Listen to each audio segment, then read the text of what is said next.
Okay, in the last video we talked about taking a STL file, putting it onto the 3D printer program, which was the Elegoo Kira program, and basically saving a file for the 3D printer itself. This is where we ended, or this is mine. You should have whatever you named yours on your computer as well. The next thing you're going to do is take the USB with the micro SD card on it. There's a white USB. The SD card sticks out the back of it. Hopefully I've attached a few photos here really quickly into this video. But what we're going to do is take the USB, you're going to plug it into the front end of your computer.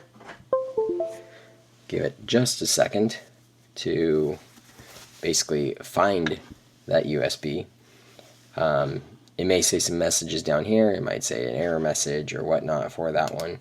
If not, then it's probably loaded up over here onto the side.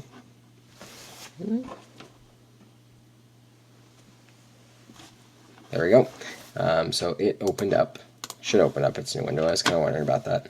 Right now I don't have any models located in here or loaded in here. If you have a bunch of a list, that's why it's probably proper to put your name onto the file or whatever it's going to be, so that you know how to find it easily, because you're not going to be able to see it as easily onto the 3D printers.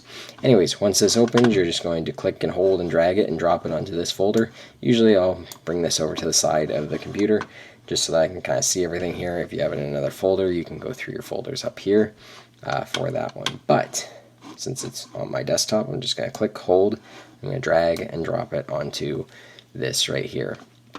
From there, what we need to do is we need to get this USB kicked off of the system. And if you just pull it out, my USBs go bad very quickly, and it's going to make me very angry when we do that. So the best way to do this is you can come down here to this up arrow. Again, it depends on different programs and things like that, but the safely remove hardware inject media is right here. If you right click on that, you can hit eject mass storage device. Sometimes they are up here, so drive tools.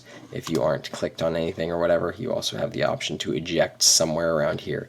If you don't know where it is, bring me over beforehand, because if you unplug this thing too many times, you could corrupt your files, everyone else's files that are currently on that, which would be no good. So I'm going to hit eject.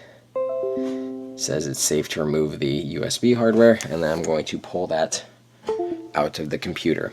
Once I pull it out of the computer, you will be able to remove the SD card from that white USB. So I'll attach a photo of those two being taken apart here. The next video I'll show you where to place that SD card and how to start your 3D print.